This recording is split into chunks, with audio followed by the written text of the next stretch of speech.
संसद में ऐसा कौन सा बिल ला रहे हैं मोदी शाह की इंडिया कैंप में मच गई है जबरदस्त खलबली। नमस्कार, बहुत स्वागत है आपका न्यूज 18 का डिजिटल प्लेटफॉर्म आप देख रहे हैं। मैं हूं आपके साथ रितु सिंह। संसद के मॉनसून सत्र में 11 से 13 अगस्त तक सियासी हलचल तेज होने वाली है। बीजेपी ने अपने सांसदों को तीनों दिन सदन में मौजूद रहने के लिए व्हिप जारी कर दिया है। तो वहीं आपको बता दें कि कांग्रेस ने भी सांसदों को अलर्ट कर दिया। इस बीच एफसीआरए संशोधन विधेयक और परिसीमन को लेकर अटकलें तेज हैं। कांग्रेस ने एफसीआरए का विरोध करने का ऐलान किया, जबकि सरकार ने दोनों मुद्दों को अपनी प्राथमिकता में शामिल बताया है। बहुत दिनों से ये बातें हो रही हैं कि एफसीआरए बिल आखिर कब आएगा, डिलिमिटेशन बिल आएगा या नहीं। और इंडिया वाले अलग नारे लगा रहे थे कि नरेंद्र मोदी कहाँ हैं, अमित शाह कहाँ हैं, लेकिन अब कोई नहीं पूछेगा कि मोदी शाह कहाँ हैं, क्योंकि संसद में कुछ तो बड़ा होने वाला है, जिससे इंडिया गठबंधन वाले अब अलर्ट हैं। अपने अपने सांसदों को कह दिया गया है कि कोई इधर उधर नहीं जाएगा, क्योंकि सरकार और बीजेपी ने भी किसी बड़े एक्शन की तैयारी को पूरा कर रखा है। तो बीजेपी ने अपने सभी सांसदों के लिए व्हिप जारी कर दिया। सभी को 11, 12 और 13 अगस्त को संसद में मौजूद रहने को कहा। उधर कांग्रेस ने भी अपने सांसदों को मौजूद रहने को कहा है। यानी तगड़ा माहौल बन गया कि अगले कुछ दिनों में संसद में कुछ तो बड़ा हो सकता है, जिसके लिए हड़कंप मच गया है।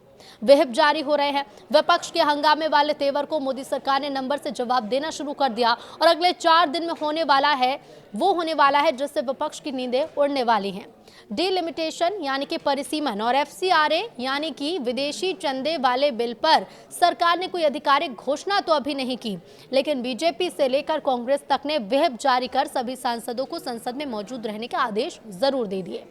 कांग्रेस ने तो साफ इनकार कर दिया कि वो किसी कीमत पर एफसीआरए बिल को पास नहीं होने देगी, और अगर इसे पास कराने की कोई भी गुंजाइश बनती भी है तो वो इंडिया गठबंधन वाले गुट से बात कर फैसला लेंगे।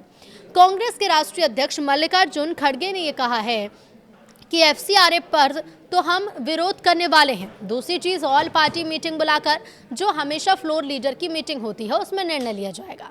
अब ऐसे में सभी दल के लोग जो निर्णय लेंगे उसी के तहत हम चलेंगे, ये कहना है मल्लिकार्जुन खड़गे का। हालांकि विपक्षी गुट के कुछ सांसदों ने मोदी सरकार के बिल पर ग्रीन सिग्नल देना भी शुरू कर दिया। एनसीपी शरद पवार गुट के 8 सांसद संसद में पीएम मोदी से मुलाकात करने वाले हैं। इसका मतलब क्या है? क्या मोदी सरकार ने बिल को पास कराने के लिए नंबर को साधना शुरू कर दिया? एनसीपी यानी कि शरद पवार की सांसद, इस गुट की सांसद सुप्रिया सुले ने कहा कि अगर बाहर बारिश आएगी तो आप छाता लेंगे या रेनकोट? देश के प्रधानमंत्री को मिलने जा रही हूं, मैं थोड़ी किंतु परंतु करूंगी। ऐसा नहीं होता, ये बहुत जिम्मेदारी का काम होता है। ये प्रधानमंत्री हैं, उनका हमें हमेशा आदर होना चाहिए। हम सांसद उनको मिलने जा रहे हैं, पॉलिसी के लिए जा रहे हैं ना। आजकल क्या हो गया है, ये कहना है सुप्रिया सुले का। उन्होंने कहा कि कोई किसी से मिलता है तो गॉसिप हो गई। दुर्भाग्य की बात, हमारी पॉलिसी मेकिंग को कई सीरियस नहीं ले रहा। बहुत दुर्भाग्य है कि कई सांसदों को बहुत दुख होता है। शरद पवार गुट के एनसीपी के सभी 8 लोकसभा सांसद 10 अगस्त को पार्लियामेंट में पीएम मोदी से मुलाकात उन्होंने की, और ये मुलाकात अलग अलग मुद्दों को लेकर हुई। अब इस मुलाकात की खबरों के बाद महाराष्ट्र की राजनीति में भी हलचल देखने को मिली, लेकिन सवाल ये उठा कि विपक्ष को एफसीआरए या परिसीमन बिल से आखिर इतनी दिक्कत क्यों है। बीजेपी सांसद मनोज तिवारी कहते हैं कि जब बिल आया तो उस समय दबाव में समर्थन दिया, सही था, लेकिन बिल लागू भी तो होना चाहिए। जब बिल लागू होगा तभी होगा जब परिसीमन होगा। लखनऊ की आबादी आज से 20 साल पहले कितनी थी और आज कितनी? तो संविधान तो ये कहता है कि ना हर लोकसभा में 12-15 लाख आबादी होनी चाहिए, या 40-40 लाख हो गए। अब उन्होंने कहा, मैं जहाँ का सांसद हुआ 26 लाख वोटर है, हम कैसे न्याय करेंगे? और समय के साथ सीट नहीं बढ़ेगी तो कैसे काम चलेगा, और परिसीमन नहीं होगा तो सीट कैसे बढ़ेगी? तो घुमा फिराकर महिलाओं का विरोध करना चाहते हैं, और लगता है कि देश के कई सांसद समझ गए हैं और महिला आरक्षण बिल पास होगा और राहुल गांधी देखते रहेंगे। अब विपक्षी खेमे में हड़कंप मचा है कि वो इधर उधर हंगामा करते रहे और आखिरी वक्त में मोदी सरकार कोई बड़ा विधेयक पास न करा दे।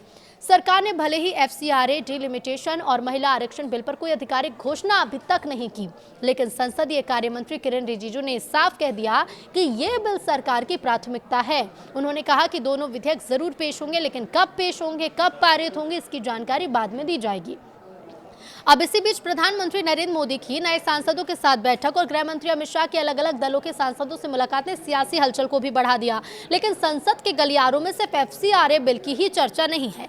एक और मुद्दा है जिसने दक्षिण से लेकर उत्तर भारत तक की राजनीति में हलचल पैदा कर दी, और वो है डिलिमिटेशन यानी कि परिसीमन। एफसीआरए पर लड़ाई विदेशी फंडिंग और राजनीतिक पारदर्शिता को लेकर है, लेकिन डिलिमिटेशन का सवाल सीधे सीधे सत्ता के गणित से जुड़ा हुआ है। यही वजह है कि विपक्ष के कई दल और नेताओं की नींद डिलिमिटेशन बिल के नाम से उड़ी हुई है। दक्षिण भारत के दलों को डर है कि जनसंख्या के आधार पर सीटों का नया बंटवारा हुआ तो उनकी राजनीतिक ताकत कम हो सकती है, जबकि उत्तर भारत के कई राज्यों को इससे फायदा मिलने की संभावना है। यानी यह सिर्फ सीटों की संख्या बढ़ाने या घटाने का मामला नहीं है, बल्कि आने वाले दशकों के लिए देश की राजनीतिक ताकत किसके हाथ में रहेगी, इसकी भी लड़ाई बनती जा रही है। और इसी वजह से संसद में एफसीआरए के साथ डिलिमिटेशन बिल को लेकर भी अटकलें तेज है। सवाल यह है कि आखिर डिलिमिटेशन है क्या, विपक्ष इसके नाम से इतना बेचैन क्यों है और मोदी सरकार इसे लेकर क्या तैयारी कर रही है। डिलिमिटेशन का मतलब है लोकसभा और विधानसभा क्षेत्र की सीमा और सीटों की संख्या का पुनर्निर्धारण। ये काम जनगणना के आंकड़ों के आधार पर किया जाता है ताकि बढ़ती या घटती आबादी के हिसाब से प्रतिनिधित्व संतुलित रहे। 1976 से लोकसभा सीटों के पुनर्वितरण पर रोक लगी है, जिसे बाद में 2001 और फिर 2026 तक बढ़ाया गया। अब 2026 के बाद नए परिसीमन की चर्चा तेज है। दक्षिण भारत के कई राज्य जैसे तमिलनाडु, केरल, कर्नाटक, आंध्र प्रदेश कहते हैं कि उन्होंने जनसंख्या नियंत्रण में सफलता हासिल की। अगर केवल आबादी के आधार पर सीटें बढ़ाई गई तो उत्तर प्रदेश, बिहार, राजस्थान और मध्य प्रदेश जैसे अधिक आबादी वाले राज्यों को ज्यादा सीटें मिल सकती हैं। अब इसके पीछे का तर्क भी समझिए। जबकि दक्षिणी राज्यों का संसद में प्रभाव घट सकता है, लेकिन बीजेपी का जवाब सीधा यह है कि देश के लोगों को उनके प्रतिनिधित्व के हिसाब से हक मिलना चाहिए। अगर किसी इलाके की आबादी बढ़ गई है तो वहां के लोगों का प्रतिनिधित्व भी उसी अनुपात से हो। लेकिन विपक्षी खेमों को अपनी सत्ता और वोट बैंक खोने का डर है। 11 से 13 अगस्त तक क्यों रहेंगी निगाहें, क्या रहेगा इंपॉर्टेंट, वो भी जान लीजिए। तो डिलिमिटेशन सिर्फ सीटों की नई ड्राइंग नहीं है, बल्कि ये तय कर सकता है कि आने वाले सालों में संसद में किस इलाके की राजनीतिक ताकत कितनी ज्यादा होगी। इसलिए इस मुद्दे पर इतना बड़ा राजनीतिक घमासान मचा है। और इस सब के बीच में आबादी का प्रतिनिधित्व प्रभावित हो रहा है। मॉनसून सत्र में सरकार ने अभी तक 8 बिल पेश किए, जिसमें से 5 बिल एक सदन से पास हो चुके हैं। इसी हफ्ते 4 और बिल सदन में पेश होंगे। ट्रिब्यूनल सुधार विधेयक 2026 को कानून मंत्री अर्जुन राम मेघवाल पेश करेंगे। इसका मकसद अलग अलग न्यायाधिकरणों की प्रक्रियाओं में सुधार लाना है। खान एवं खनिज विकास एवं विनिमय संशोधन विधेयक 2026 इसे केंद्रीय मंत्री जी किशन रेड्डी पेश करेंगे। खान और खनिज अधिनियम 1957 में संशोधन के लिए है। केरल नाम में परिवर्तन विधेयक 2026 को अमित शाह पेश करेंगे। अब बहुराज्य सहकारी समिति संशोधन विधेयक भी पेश किया जाएगा। ये बिल सहकारिता क्षेत्र के विकास से जुड़ा है। निगाहें 11, 12 और 13 अगस्त पर टिकी है, क्योंकि सवाल सिर्फ कुछ बिलों का नहीं, सवाल यह है कि क्या मोदी सरकार संसद में ऐसा राजनीतिक मास्टर स्ट्रोक खेलने जा रही है जो विपक्ष के पूरे गणित को बदल देगा। अब निगाह इसी पर है कि क्या कुछ पेश किया जाएगा और किस पर मुहर लगती है। तो बीजेपी ने अपने सभी सांसदों के लिए व्हिप जारी कर दिया। सभी को 11, 12 और 13 अगस्त को संसद में मौजूद रहने को कहा। उधर कांग्रेस ने भी अपने सांसदों को मौजूद रहने को कहा है। यानी तगड़ा माहौल बन गया कि अगले कुछ दिनों में संसद में कुछ तो बड़ा हो सकता है, जिसके लिए हड़कंप मच गया है। व्हिप जारी हो रहे हैं। विपक्ष के हंगामे वाले तेवर को मोदी सरकार ने नंबर से जवाब देना शुरू कर दिया और अगले 4 दिन में होने वाला है जिससे विपक्ष की नींदें उड़ने वाली हैं। डिलिमिटेशन यानी कि परिसीमन और एफसीआरए यानी कि विदेशी चंदे वाले बिल पर सरकार ने कोई आधिकारिक घोषणा तो अभी नहीं की, लेकिन बीजेपी से लेकर कांग्रेस तक ने व्हिप जारी कर सभी सांसदों को संसद में मौजूद रहने के आदेश जरूर दे दिए। कांग्रेस ने तो साफ इनकार कर दिया कि वो किसी कीमत पर एफसीआरए बिल को पास नहीं होने देगी और अगर इसे पास कराने की कोई भी गुंजाइश बनती भी है तो वो इंडिया गठबंधन वाले गुट से बात कर फैसला लेंगे। कांग्रेस के राष्ट्रीय अध्यक्ष मल्लिकार्जुन खड़गे ने यह कहा है कि एफसीआरए पर तो हम विरोध करने वाले हैं। दूसरी चीज, ऑल पार्टी मीटिंग बुलाकर जो हमेशा फ्लोर लीडर की मीटिंग होती है उसमें निर्णय लिया जाएगा। अब ऐसे में सभी दल के लोग जो निर्णय लेंगे उसी के तहत हम चलेंगे, ये कहना है मल्लिकार्जुन खड़गे का। हालांकि विपक्षी गुट के कुछ सांसदों ने मोदी सरकार के बिल पर ग्रीन सिग्नल देना भी शुरू कर दिया। एनसीपी शरद पवार गुट के 8 सांसद संसद में पीएम मोदी से मुलाकात करने वाले हैं। इसका मतलब क्या है? क्या मोदी सरकार ने बिल को पास कराने के लिए नंबर को साधना शुरू कर दिया? एनसीपी यानी कि शरद पवार की सांसद इस गुट की सांसद सुप्रिया सुले ने कहा कि अगर बाहर बारिश आएगी तो आप छाता लेंगे या रेनकोट। देश के प्रधानमंत्री को मिलने जा रही हूं, मैं थोड़ी किंतु परंतु करूंगी। ऐसा नहीं होता, ये बहुत जिम्मेदारी का काम होता है। ये प्रधानमंत्री हैं, उनका हमें हमेशा आदर होना चाहिए। हम सांसद उनको मिलने जा रहे हैं, पॉलिसी के लिए जा रहे हैं ना। आजकल क्या हो गया है, ये कहना है सुप्रिया सुले का। उन्होंने कहा कि कोई किसी से मिलता है तो गॉसिप हो गई।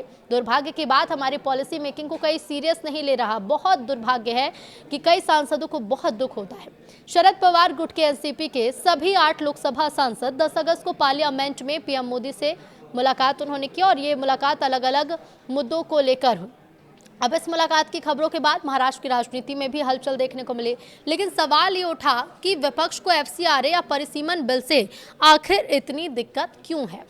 बीजेपी सांसद मनोज तिवारी कहते हैं कि जब बिल आया तो उस समय दबाव में समर्थन दिया, सही था, लेकिन बिल लागू भी तो होना चाहिए। जब बिल लागू होगा तभी होगा जब परिसीमन होगा। लखनऊ की आबादी आज से 20 साल पहले कितनी थी और आज कितनी, तो संविधान तो ये कहता है कि ना हर लोकसभा में 12-15 लाख आबादी होनी चाहिए, या 40-40 लाख हो गए।